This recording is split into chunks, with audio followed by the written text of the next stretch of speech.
함께 상고하는 은혜 받는 시간 되기를 소망합니다. 먼저 오늘은 좀 어떤 면에서 좀 성경 공부 시간이 될 것 같아요. 먼저 우리 예수님의 이름의 뜻을 한번 알아봅시다. 예수님의 이름 아시는 것처럼 마태복음 1장 22절에 그 이름의 뜻을 말씀하셨죠. 그 이름은 그가 자기 백성을 저희 죄에서 구원할 자이시니라. 같이 그가 자기 백성을 저희 죄에서 구원할 자이시니라.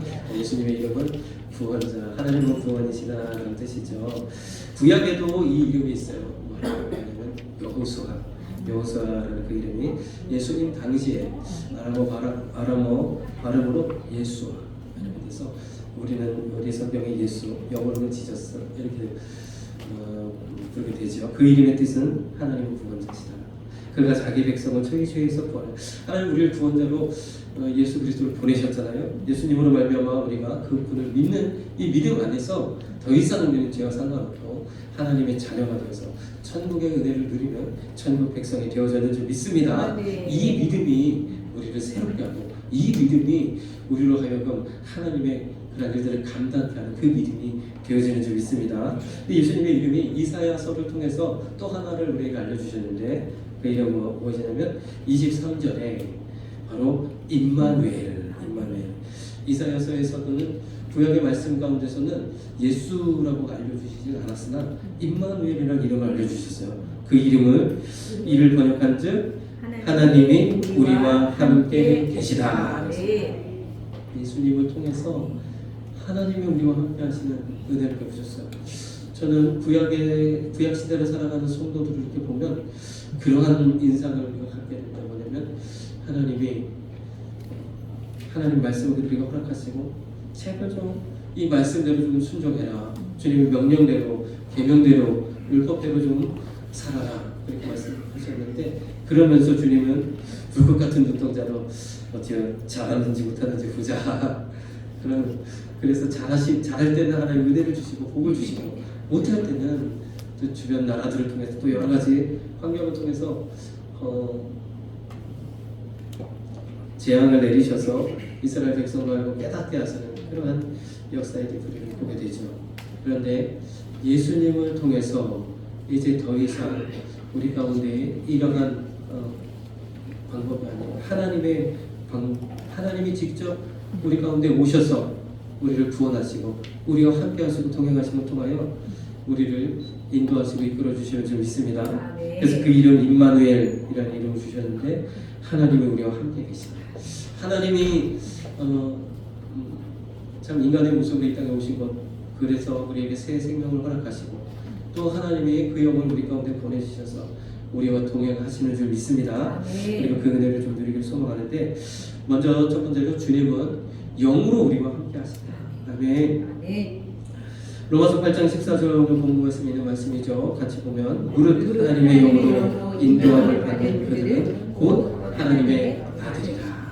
하나님의 자녀된 저와 여러분, 예수님이 나의 죄를 대신하여 모든 죄값을 치러주심을 고백하고 이제 주님이 나의 진정한 주님으로 내 인생의 주인으로 모셔드리고 주님의 말씀대로 순종하겠습니다 하는 영접하는 저와 여러분들에게 그 이름을 믿는 저와 여러분들에게 하나님의 영을 부어주셨다는 거죠.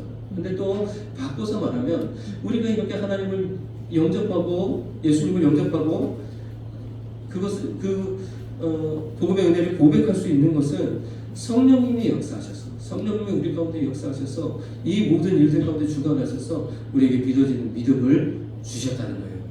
이것이 하나님 우리와 함께 하신다는 그 이름의 뜻인 줄 믿습니다. 그래서 하나님의 영으로 인도함을 받는 저와 여러분들이 하나님의 자녀인데 요한복음 4장 24절에 이렇게 말씀하겠죠. 하나님은 영이시니 예배하는 자가 신령과 진정으로 예배할지니라. 하나님은 영이세요. 그래서 눈에 보이지 않고 손으로 잡혀지지 않지만 그 영이신 하나님이 우리와 함께 하시는 줄 믿습니다. 특별히 언제 함께 하세요? 예배 때에 함께 하신다. 우리가 이렇게 하나님을 예배할 수 있는 것은 우리가 오늘 이 시간 저의 입술을 통해서 좋은 교훈을 듣고 마음의 평안을 누리고 그것이 아니라 이 시간 우리와 함께 하시는 동행하시는 하나님 우리를 위해서 아들 예수 그리스도를 기꺼이 내어주신 그 사랑에 감사함으로 진정과 진정으로 영과 진리로 우리가 예배하는 것인 줄 믿습니다. 그러니까 우리 안에 있는 영은 하나님을 예배할 때 기뻐 뛰고 또 하나님의 말씀 들을 때 그 영이 더 힘을 얻어서 또 강건하게 세워지는 줄 믿습니다. 그래서 하나님은 영이신 하나님 우리가 영과 진리로 예배하게 되는데요. 하나님 그러한 예배하는 사람을 찾으신다고 했어요. 이 영이신 하나님 우리와 함께 하실 때 우리 안에 어떠한 일이 이루어지는가? 에스겔서 36장 26절 27절을 통해서 말씀해 주셨는데 또 함께 보도록 하겠습니다. 26절 또 새 영을 너희 속에 두고 새 마음을 너희에게 주되 너희 육신에서 굳은 마음을 제하고 부드러운 마음을 줄 것이며 27절 또 내 신을 너희 속에 두어 너희로 내 율례를 행하게 하리니 너희가 내 규례를 지켜 행할지라. 우리가 보고 있는 개역 성경은 옛날 성경은 구약에서는 영이라 성령을 영으로 말씀하지 않고 신으로 표현하셨죠. 그리고 신약에서는 성령으로 표현하셨어요. 하나님의 영으로. 그래서 약간 구약과 신약을 좀 구분했는데 개정 성경에는 이것을 다 영으로 바꿨죠. 그래서 내 영을 내 신은 내 영을 너희 속에 두어 그랬습니다. 하나님께서 우리에게 예수 믿는 저와 여러분들에게 새 영을 주시고 또 한 가지는 내 영을 주셨다. 놀라운 은혜인 줄 믿습니다. 하나님 우리에게 새 영을 주셨는데 영이 새로워지면 어떤 일이 일어나는가? 여기 26절 그대로 말씀하셨어요. 새 영을 너희 속에 두고 새 마음을 너희에게 주되 주님을 믿지 않았을 때 그때의 마음이 아니라 새 마음을 주셨다. 또 육신에서 어디에서? 육신에서 우리의 육적인 삶에서 내 인생 가운데서 굳은 마음을 제하고 부드러운 마음을 주셨다. 하나님의 말씀에 강팍하여져서 굳어져서 그 주의 말씀에 불순종의 삶이 아니라 하나님의 말씀에 순종할 수 있는 부드러운 마음을 주셨다. 우리가 흔히 마음이 평안해야 우리 육신도 건강입니다. 그런 얘기를 하잖아요. 그런 것처럼 우리 영이 새로워지면 우리 영이 힘을 얻으면 마음도 새로워지고 우리의 육신도 건강해지고 우리의 인생 가운데도 하나님의 은혜가 임하게 되는 줄 믿습니다. 그래서 우리가 영을 쫓아 살라고 하는 것이 바로 우리의 근본적인 거예요. 그러니까 아무리 건강을 위해서 열심히 노력을 해도 찾아오는 질병을 어떻게 할 수 있어요? 내 안에서 일어나는 걸 우리가 어떻게 할 수 있겠습니까? 그런데 우리가 영을 쫓아 살면 비록 내 육신은 날로 후퇴하여도 내 속은 날로 새롭다. 항상 하나님 계신 그 나라까지 갈 때까지 항상 기뻐하며 즐거워하며 하나님 영광 가운데 나아가게 되는 줄 믿습니다. 그래서 영이 새로워지면 마음이 새로워지고 마음이 새로워지면 우리 육신 가운데도 하나님의 은혜가 영혼이 잘된 것이 범사가 잘되고 강건한 은혜가 있을 줄로 믿습니다. 여러분들의 삶에도 26년에도 이와 같은 일들이 있으시기를 소망합니다. 또 27절에는 내 신은 내 영을 너희 속에 두어. 하나님 말씀대로 하나님이 기뻐하시는 일들을 특별히 우리 또 3월에 있을 선교를 위해서도 하나님 우리에게 마음을 주시고 성령님이 역사하셔서 그 일들을 능히 감당하게 하실 줄로 믿습니다. 우리 육신으로는 그렇죠. 뭐 여러 가지 못할 이유들이 많아요. 할 일도 많고 지금 새 학기이기도 되고 또 1년의 초반이기도 하고 할 일도 많고 쓸 일도 많고 하지만 그럼에도 불구하고 하나님 우리에게 주신 이 선교의 비전을 우리가 통하여서 하나님의 마음을 조금 이해하는 그런 시간 되기를 소망합니다. 그래서 내 영을 너희 속에 두어 강건케 하신다. 앞으로 또 26년에 있을 모든 일들 가운데 하나님이 함께 하실 줄로 믿습니다. 고린도전서 5장 3절에 이런 말씀에서 같이 한번 읽어보겠습니다. 내가 실로 몸으로는 떠나 있으나 영으로는 함께 있어서 거기 있는 것 같이 이 일을 행한 자를 이미 판단하였노라. 이 말씀 고린도 교회는 문제가 많았어요. 그래서 우리 고린도 전서를 통해서 보면 참 여러 가지 문제가 있었는데 특별히 사도 바울이 참 교회 밖에서도 일어나지 않을 일들이 교회 안에서 일어나는 그것을 보면서 아주 강력하게 징계하고 그 우리 다음 절 말씀, 4절 5절 말씀을 보면 이렇게 했어요. 예수 이름으로 너희가 내 영광에 모여서 우리 주 예수의 능력으로 이런 자를 사단에게 내어주었다. 다시 말해서 파는 교회에서 이것은 이제 교회의 7인권이라고 하잖아요. 교회에서 파는 교회 공동체에서 이름을 제하는 그러한 일을 이루었다는 거죠. 그렇게 되면 참 여러 가지 수치와 부끄러움을 안고 살게 되죠. 그럼을 통해서 그 영혼을 구원한다는 거예요. 이 말씀이 잘 이해가 되지 않는 면들이 있잖아요. 근데 저는 최근에 이 말씀이 어떤 말씀인가 알게 됐어요. 뭐냐면 우리 대한민국에서 참 이런 일들이 자주 일어나는데 연예인들이 하루아침에 나락으로 떨어지는 일들이 있어요. 과거에 잘못된 일이 밝혀지거나 또는 뭐 음주운전이나 이런 여러 가지 일탈이라든지 그런 스캔들 이런 실수들로 인해서 수많은 나락으로 떨어지는 경우가 있어요. 그런데 두 가지가 있겠죠. 자, 이런 것들이 감추어지고 어떻게 해서 연예인의 그런 어떤 생활을 계속 이어가면서 혜택을 누릴 것인가, 아니면 그러한 모든 죄를 청산하고 비록 연예인이라는 그런 그 영광을 누리지 못할지라도 그 모든 삶을 청산하고 온전한 삶으로 나아갈 것인가. 우리나라에서 이런 도덕적 잣대를 굉장히 다른 어떤 나라보다 사생활이라는 그런 측면으로 바라보지 않고 공인이라는 측면으로 바라보면서 굉장한 그런 이제 비난을 받게 되잖아요.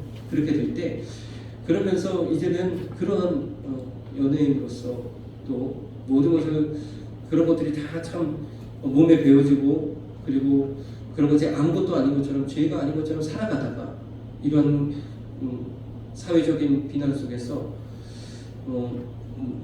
뭐라 그럴까 이제 정상적인 이런 과거에 이런 모든 것들 다 청산하고 부질없는 이 모든 것이 부질없고 죄악된 것이고 매우 수치스러운 일이고 나뿐만 아니라 내 가족을 해칠 수 있고 이런 것들을 다 깨달으면서 그냥 평범한 온전한 그런 사람으로 살아가게 되는 것 두 가지 중에 어떤 게 낫겠습니까? 바로 요와 같다는 거죠. 이런 같은 일들이 교회 속에서 일어나는. 과거에 우리 교회도 이런 부분들이 있어요. 그래서 저는 이런 생각이 들어요. 우리가 신앙생활을 잘하고 믿음 안에 잘 있어야 되는데 여러 가지 우리의 부족하고 연약함으로 인해서 무리를 일으킬 때가 있어요. 그런데 두 가지가 있습니다. 우리가 한소만 교회 안에서 우리가 함께 믿음의 공동체가 되어서 끝까지 주님 계시는 그 나라 갈 때까지 우리가 함께 믿음 생활을 하기 위해서는 빨리빨리 회개할 수 있는 은혜가 있어야 됩니다. 회개할 수. 그런데 그렇지 못하고 이것이 죄인과 죄인지 모르고 그냥 이렇게 하다가 벌막 터져서 문제를 일으키고 그러면 어떻게 돼요? 그것에 대해서 온 성도 안에서 수치가 되고 이런 것들이 뭐라 그럴까요? 여러 가지 비난이 되고 이렇게 돼서 교회를 더 이상 다닐 수 없게 되는 그런 상태가 벌어지게 되죠. 그런데 그럼에도 불구하고 하나님께서는 이제는 그런 분들이 우리 과거에도 보면 끝까지 우리가 함께 하지 못하고 나가시게 되는 분들이 그런 경우들이 많이 있었어요. 그럴 때 대신 그러나 그것으로 인해서 신앙생활을 하지 않느냐, 그러니까 다른 교회 가서 그때 내가 그때 잘할 걸, 한소만 교회 있을 때 잘할 걸 하는 그 마음 가지고 다른 교회에서 충성하고 잘하십니다. 바로 그와 같은 일입니다. 근데 어쨌든 말씀은 이제 그런 측면에서 이해하시면 되고요. 그런데 오늘 고린도전서 5장 3절에는 이렇게 말씀합니다. 내가 몸으로는 떠나 있으나 영으로는 함께 있어서. 그래서 하나님이 성령이 함께 하시는, 성령님이 동행하시는 우리 한소만 교회 성도들의 삶 속에는 이와 같은 일이 있는데, 여기서 몸으로는 떠나 있으나 영으로는 함께 있어. 그래서 뭐 사도 바울이 막 유체 이탈을 해가지고 갑자기 그 공간에 저 멀리 떨어져 있는 사도 바울이 그 지금 고린도 교회에 영으로 나타나서 그런 게 아니고 하나님이 함께 하시는 한 교회 성도들에게는 이 영으로 통한다는 겁니다. 우리가 늘 흔히 이야기하는 말이지만 영이 통해. 우리가 이야기를 하다 보면 영이 통하는 사람이 있고 그렇지 못한 사람들이 있어요. 그래서 성령으로 함께 하셔서 영이 하나 되고 영이 함께하는, 하나 되는, 통하는 그런 교회 되기를 소망합니다. 이와 같은 일들이 있다. 그래서 우리는 언제든지 만나면 서로 통하는 그런 역사 있기를 소망합니다. 그래서 성령님이 우리와 함께 하시면 우리 안에 이러한 일들이 일어난다는 거죠. 교회도 하나 되고 우리가 서로 영적으로 하나 되고 그런 역사들이 2026년에도 우리 한수만교회에 계속 되어지고 또 풍성하기를 주님의 이름으로 축복합니다. 자, 그런데 주님 항상 우리와 동행하시고 그 이름처럼 임마누엘 되시는 하나님, 우리와 함께 하시는 하나님이신데 우리는 때때로 그 하나님을 깨닫지 못할 때가 많습니다. 동행하시는 주님을 알지 못할 때가 많아요. 안에 있는 말씀 로마서 8장 16절 성령이 친히 우리 영과 더불어 우리가 하나님의 자녀인 것을 우리 안에서 늘 하나님의 자녀됨을 증거하시는데 우리가 깨닫지 못해요. 하나님의 영이 우리와 늘 함께 하시는데 우리 안에 내주하시는데 우리가 알지 못할 때가 많이 있다는 겁니다. 누가복음 24장 15절 16절 같이 읽겠습니다. 저희가 서로 이야기하며 문의할 때에 예수께서 가까이 이르러 저희와 동행하시나 저희의 눈이 가리워져서 그인 줄 알아보지 못하거늘. 참 성경이 신기한 사건이 하나 있어요. 뭐냐면 예수님이 십자가에서 죽으시고 3일 만에 부활하셨는데 그때에 죽으신 예수님의 죽으심으로 인해서 제자들이 다 뿔뿔이 흩어지고 그리고 또 예수님 다시 살아나실 때라는 뭐 이런 이야기들이 막 들리면서 어떤 이는 믿고 감사하기도 하고 어떤 이들은 의심하기도 하면서 그런 이 시간에 있을 때에 이 엠마오로 가는 두 제자에게 주님이 나타나세요. 그리고 성경에 있는 말씀들을 통해서 주님께 일어난 십자가의 일과 부활의 일이 어떤 의미인지를 우리를 구원하시기 위한 하나님의 특별한 계획이 있으면 쫙 설명해 주십니다. 그럴 때 뜨거워지고 은혜를 그런데 놀라운 일은 그 설명하신 그분이 예수님인지를 알아보지 못하는 거예요. 예수님의 두 제자를 냈는데 예수님의 33년 반 동안 또는 혹은 수일을 주님을 따라다니면서 늘 주님의 얼굴을 바라보았는데 알아보지 못하는 거예요. 그래서 신학자들은 뭐 몇 가지로 이야기하지만 그 중에 한 가지는 이들의 슬픔이 너무 커서 주님을 스승을 상실한 십자가의 형태에서 돌아가시는 그 주님을 생각할 때 얼마나 그 상실감이 크겠습니까? 그로 인하여서 주님이 돌아가셨다는 그 슬픔, 다시 살아나실 수 없다라는 이런 그런 현실에 대한 그런 마음 때문에 예수님을 알아보지 못했을 것이다. 또 한 가지 신학적인 의견은 예수님이 부활을 하셔서 부활체가로 이렇게 살아나셨는데 그 부활하신 모습은 생전의 모습과는 같은 듯 하시면서도 다른 듯한 정말 아주 신비한 그런 부활체의 모습이었기 때문에 알아보지 못하였다. 여러 가지 이제 그런 신학적인 견해들이 있습니다. 그러나 어쨌든 중요한 것은 여기 보니까 저희의 눈이 가리워져서 그인 줄 알아보지 못했다 그러셨어요. 그러면서 쭉 27장 28절에도 보면 27절 28절도 보면 성경에서 막 자기에 관한 것을 그러니까 그 두 제자가 하는 나누는 이야기를 쭉 들으시고 성경에 있는 모든 이야기를 통해서 자신에 대한 복음에 대해서 쭉 말씀해 주신 거예요. 이렇게 쭉 설명해 주시는 동안에도 몰랐어요. 그러니까 그러면서 28절에 보니까 저희는 촌에 가까이 가매 예수는 더 가려하는 것. 그 길 가시던 길을 계속 가시려고 하실 때에 24장 29절 같이 읽겠습니다. 저희가 강건하여 가로되 우리와 함께 유하사이다. 때가 저물어 가고 날이 이미 기울었나이다 하니 이에 저희와 함께 유하로 들어가시다. 주님은 제가 길 가실 듯 하셨는데 이 두 제자가 요청하는 거예요. 우리와 함께 선생님 말씀 들으니까 너무 새로운 은혜를 받고 우리와 함께 하시잖아요. 우리 함께 저녁 식사 하시고 함께 이제 밤이 됐으니까 어차피 가셔도 밤길 가셔야 되니까 위험하니까 함께 하시자 이렇게 하면서 예수님을 초청하는 일이 발생합니다. 그럴 때 31절에 어떻게 했다? 저희 눈이 밝아져. 그때서 눈이 띄어져서 예수님인 줄 보게 된 거예요. 예수님이시네. 그랬는데 예수님이 그 자리에 갑자기 안 계시는 예수님 사라지시는 자기들끼리 막 예수님이셔 하고 얘기하면서 보시니까 오늘 예수님이 사라지시는 그런 일들이 발생했습니다. 참 신비죠. 놀라운 신비죠. 그래서 이 말씀을 통해서 우리 삶 가운데도 마찬가지예요. 우리가 인생을 살아가서 주님이 우리 안에서 함께 하시고 성령이 우리 안에 함께 하시는데 내주하시는데 우리는 알지 못하고 살아갈 때가 참 많더라고요. 근데 언제 알게 됩니까? 주님을 초청할 때, 성령님을 초청할 때, 그리고 그의 말씀을 들을 때 우리가 깨닫게 되어질 줄 믿습니다. 그래서 우리가 살아갈 때 여러 가지 고난과 환난과 문제들을 당할 때에 어떻게 해야 됩니까? 우리는 예수님께만, 나 혼자 그 길을 걷는 게 아니라, 나 혼자 감당하는 것이 아니라 주님이 함께 하신다는 그 사실을 깨달아야 될 줄 믿습니다. 그때 어떻게 주님께는 나오고 말씀 가운데 가 말씀을 읽고 기도 자리에 나와서 하나님을 구하면 내가 여기 있다, 내가 다 한다, 주님 말씀하시는 줄 믿습니다. 그때 우리를 알게 된다.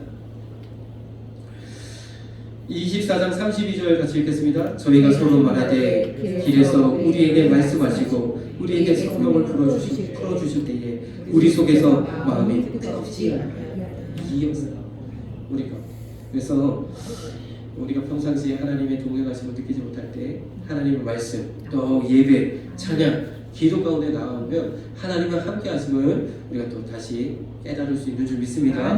성령이 충만하게 되는 어떤 일이에요. 우리 육체를 완전히 사로잡아서 항상 짜증나고 뭐 귀찮고 이런 것에 벗어나서 정말 하나님 주신 그런 은혜로 충만해져서 세상이 너무 아름답고 다 모든 만물이 하나님을 찬양하고 그러한 은혜를 하나님 부어주실 줄 믿습니다. 그래서 우리가 언제든지 성령 충만을 구하면 이 세상에 우리가 감당해야 될 그런 일들도 우리가 충분히 또 능력 있게 감당할 수 있는 줄 믿습니다. 또 한 가지는 하나님은 항상 우리와 동행하시는데, 우리와 함께 하시는데 또 우리는 주님을 헤아리지 못한다. 헤아린다는 것은 우리 인생에 예수님이 동행하신다는 사실을 계산해 놓지 않는다. 로마서 8장 18절 같이 읽겠습니다. 생각건대 현재의 고난은 장차 우리에게 나타날 영광과 좋게 비교할 수 없도다. 주님의 자녀로서, 주님의 또 더 나아가서 주님의 상속자로서 우리가 이 세상 가운데 받는 고난들이 있죠. 여러 가지 고난. 복음대로 살기 위해서, 믿음대로 살기 위해서 받는 고난이 있어요. 그러나 우리가 그 후에 나타날 영광을 우리가 알지 못하니까 고난이 힘들어 보여요.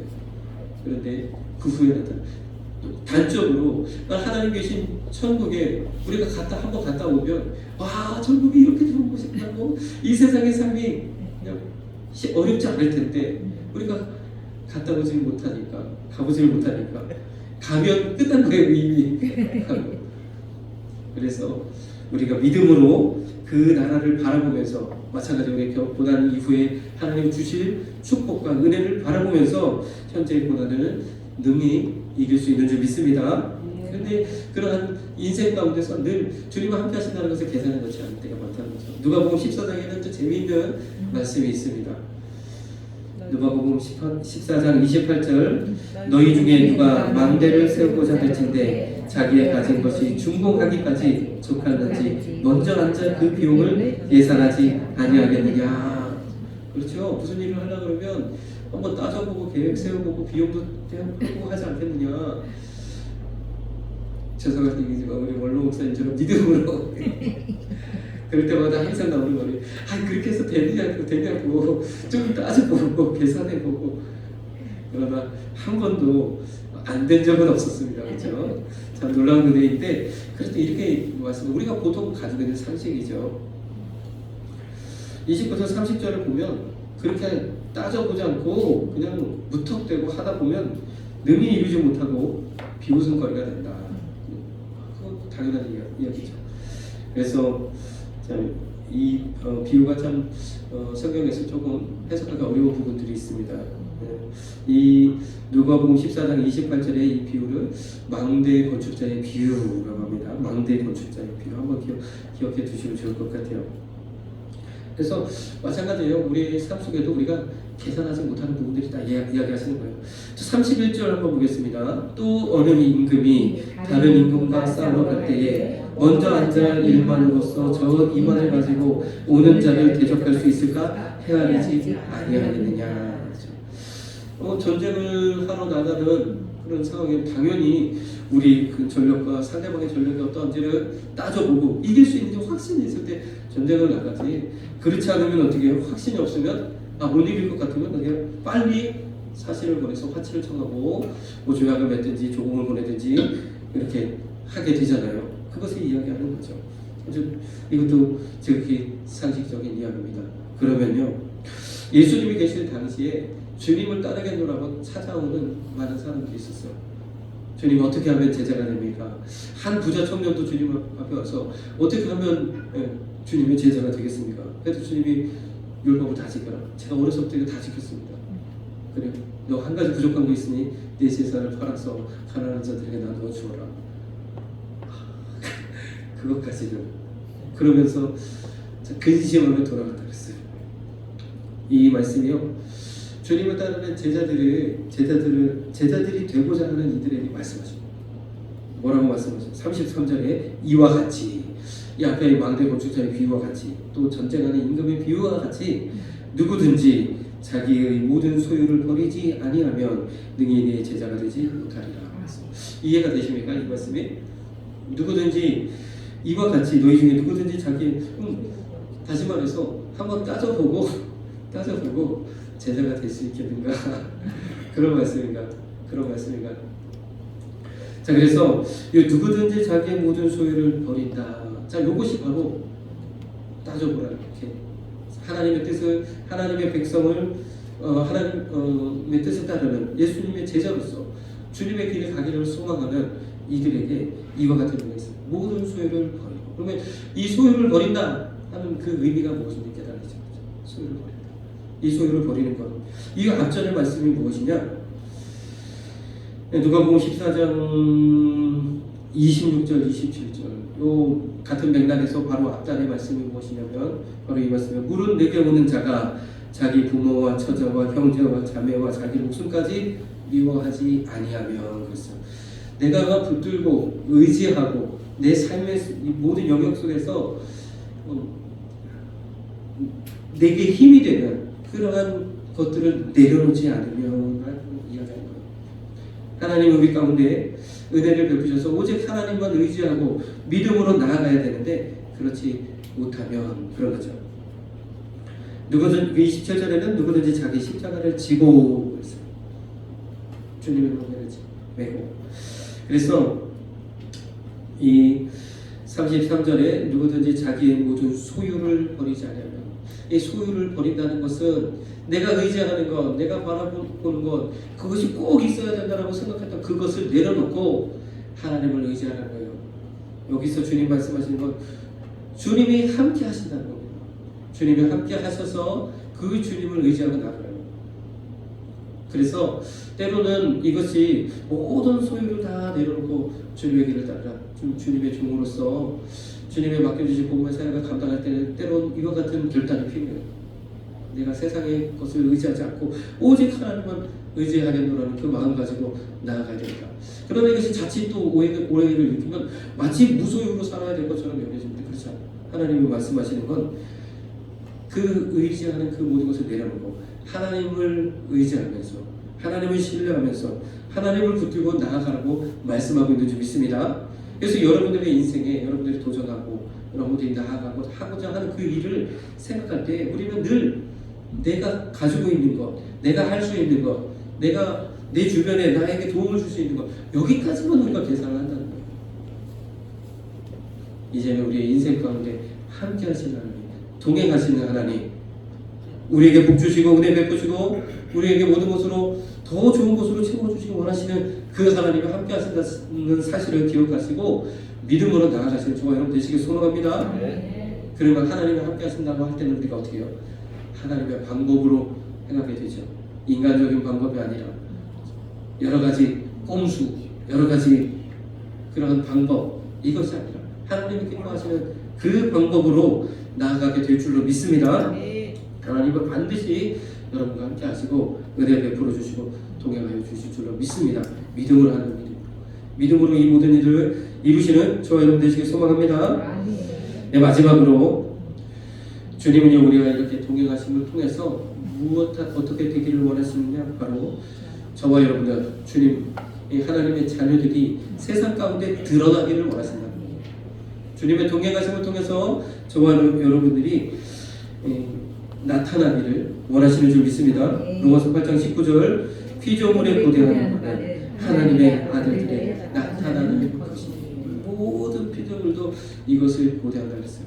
저와 여러분들이 하나님의 영광을 나타내고 드러내는 간증의 주인공 되시기를 주님의 이름으로 축복합니다.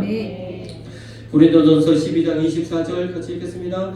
우리의 아름다운 지체는 요구할 것이 없으니 오직 하나님이 몸을 고르게 하여 부족한 지체에게 존귀를 더하사. 하나님이요, 교회는 그렇습니다. 제가 군대에 갔을 때 말씀드렸잖아요. 군대가 아주 이 계급과 명령 체계가 확실하잖아요. 그래서 지금은 좀 그렇지가 않다는데 제 때만 해도 아주 병장, 상병, 일병, 이등병 아주 계급이 딱 그렇습니다. 물론 이등병 때는 이제 보호 기간이라고 해서 그렇게 크게 건드리지 않습니다. 이제 일병 딱 달고 나면 아주 엄청나게 갈구기 시작하고 아주 명령에 살도록 그렇게 만듭니다. 그런데 그 명령 속에서 힘들어하던 제가 교회만 딱 가면 경장들이 막 섬기는 거예요. 경장들이 와서 그냥 앉아만 있어요. 앉아만 있어요. 왜냐하면 자대에서 얼마나 고생하냐고 앉아만 있어요. 우리가 그냥 뭐지 초코파이도 갖다 주고 커피도 갖다 주고 같이 찬양하고 예배하고 그래서 이야 여기가 천국 그렇습니다. 교회는 이와 같은 줄 믿습니다. 세상 가운데서 우리가 많은 것을 누리지 못한다 할지라도 하나님이 이 안에서 은혜를 주시고 영광을 주세요. 특히 복음을 위해 헌신하는 많은 이들은 세상 가운데서 많은 것들을 내려놓게 하시고 또는 그런 모든 것들을 포기하게 하시는 경우들이 있잖아요. 그런데 하나님께서는 교회 안에서 믿음의 형제 자매들과 함께 존귀한 자리로 그를 높이시는 줄 믿습니다. 세상 가운데서는 우리가 그 영광을 누리지 못한다. 하나님은 왜 함께 하시고 하나님의 영이 함께하는 이 안에서 우리는 그 영광과 은혜를 누리는 줄 믿습니다. 저도 그렇죠. 밖에 나가면 제가 목사님이다 하는 말을 잘 못해요. 주여. 우리 교회 세상에 참 믿음으로 막 열심히 있을 때는 참 목사님의 존경을 받았는데 최근에는 그렇지 못하는 부분들이 좀 있는 것 같아서 제가 좀 말을 아끼는데 그러나 교회 안에서는 참 목사님 하면서 여러분들이 또 기도 때마다 또 저를 위해서 기도해 주시고 하는 것을 볼 때마다 얼마나 제가 하나님 앞에 감사를 드리는지 모릅니다. 주님, 참 주님이 주시는 은혜 안에서 제가 이 영광을 드립니다. 다 하나님께서 영광 받으셔야 되는데 제가 이 영광을 드립니다. 그러면서 저도 더 주님 뜻 안에서 날마다 우리 성도들 위해서 기도하고 정말 요즘 이제 제가 보기 많이 이제 조금 이제 옛날 같지 못한데 좀 은혜스럽게 들려지죠. 기도해서 그렇습니다. 기도해서 요즘은 좀 감기 들어서도 그렇기도 한데 기도해서 그분들을 위해서 제가 항상 기도합니다. 거의 한 30분씩 마이크 잡고 기도하고 또 자리에서 또 10여 분 기도하고 새벽과 저녁으로 또 시간이 허락하는 대로 기도하려고 하고 있습니다. 그래서 이렇게 하나님께서 부족한 자들에게 존귀함을 더하십니다. 여러분들의 삶 속에도 하나님이 그런 은혜로 채우시는 줄 믿습니다. 아멘. 참 우리는 부족하고 연약하지만 하나님이요 부족한 자에게는 존귀를 더하십니다. 하나님 우리가 이 삶 가운데서 부족하면요 인생에서의 여러 가지 궁핍은 하나님을 더 가까이 만나게 하는 은혜예요. 그래서요 세상의 모든 것들이 풍족하지 못하고 부족하다면 우리 안에 영으로서는 더 충만해질 수 있는 기회이고 더 그렇게 하나님 이끄십니다. 그래서 하나님 존귀를 더하시는 거죠. 하나님 그런 은혜를 다 누리시는 저와 여러분 되시길 소망합니다. 우리 삶 속에서도 여러분들이 여러 가지로 손해보고 예수 믿는다는 것 때문에 손해보고 또 양보하고 해야 될 일들이 아마 분명히 있을 거예요. 그때마다 하나님께서 존귀를 더하시는 줄 믿습니다. 다른 사람들에게 비난받지 않고 또 그 사람들이 뭐라 그럴까 참 나보다 낫네 라고 여기는 그러한 일들이 있을 줄로 믿습니다. 고린도후서 12장 10절 그러므로 내가 그리스도를 위하여 약한 것들과 능력과 궁핍과 핍박과 곤란을 기뻐하노니 이는 내가 약할 그때에 곧 강함이라. 누가 참 이러한 것들을 기뻐하겠습니까? 약하고 능력받고 참 서글프죠. 궁핍하고 여러 가지 핍박이 오면 이것을 기뻐할 사람이 누가 있겠습니까? 그런데 사도 바울은 기뻐한다 하는 것은 왜 그러냐? 그때가 하나님이 나와 함께 하시는 걸 더 느낄 수 있기 때문에 하나님은 항상 우리와 동행하시는 줄 믿습니다. 그러니까 역으로 우리가 내 삶 가운데 하나님 길을 여시고 문을 여실 때도 우리가 언제든지 우리는 항상 있어요.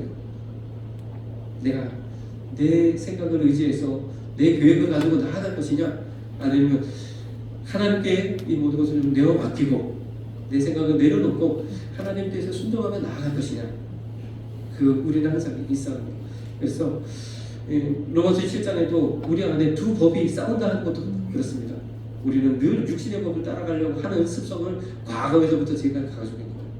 그런데 우리는 생명의 성령의 법을 따라 살라 말씀하시는 거죠. 우리가 늘 그래서 이 사도 바울이 기뻐하는 것은 약하기 때문에, 능력없기 때문에, 주님 감사합니다, 그것도 있겠지만, 그렇기도 있겠지만 하나님이 나와 함께 하시기 때문에 기뻐할 수 있더라. 우리 가운데 어려움이 있어도, 약간 모든 문제들이 풀려지지 않는 바가 있어도 하나님과 함께 하시기 때문에 소망을 가지시고 믿음으로 나아가신 저와 여러분 되시길 소망합니다. 그러면 하나님이 함께 하셔서 하나님의 능력이 우리 가운데 머물므로 더 큰 은혜를, 또 더 큰 역사를 이루게 될 줄로 믿습니다. 9절의 2절의 9절에는 그리스도의 능력으로 내게 머물게, 하나님 나와 동행하실 뿐만 아니라 그 능력이 나와 함께하는 그런 2026년 되기를 소망합니다. 마지막으로 우리 마태복음 28장 20절, 내가 너희에게 분부한 모든 것을 가르쳐 지키게 하라. 볼지어다 내가 세상 끝날까지 너희와 항상 함께 있으리라. 주님과 함께 하셔서 가르쳐 지키게 하는 자리까지 우리를 드러나게 하시는 줄 믿습니다. 그래서 말씀드립니다. 하나님 우리와 함께 하세요. 영으로 함께 하세요. 영으로 함께 하시는 그 하나님을 우리 때때로 잊어버릴 때 있어요. 때때로 느끼지 못할 때 있어요. 그러나 하나님 우리와 늘 함께 하십니다. 오히려 우리가 약하고 우리가 부족할 때 하나님 함께 하셔서 능력이 되어지는 줄 믿습니다. 그리고 우리가 여러 가지 인생의 모든 문제를 계획하고 또 전진하며 나아갈 때 항상 하나님이 동행하신다는 사실을 계산에 넣으라는 거예요. 그래서 믿음으로 전진하시는 저와 여러분 되시길 소망합니다. 그러므로 말미암아 이 복음을 땅끝까지 전하고 가르쳐 지키게 하는 그 자리에까지 나아가시는 저와 여러분 되시기를 주님의 이름으로 축복합니다. 찬양 인사드리겠습니다. 찬송가 420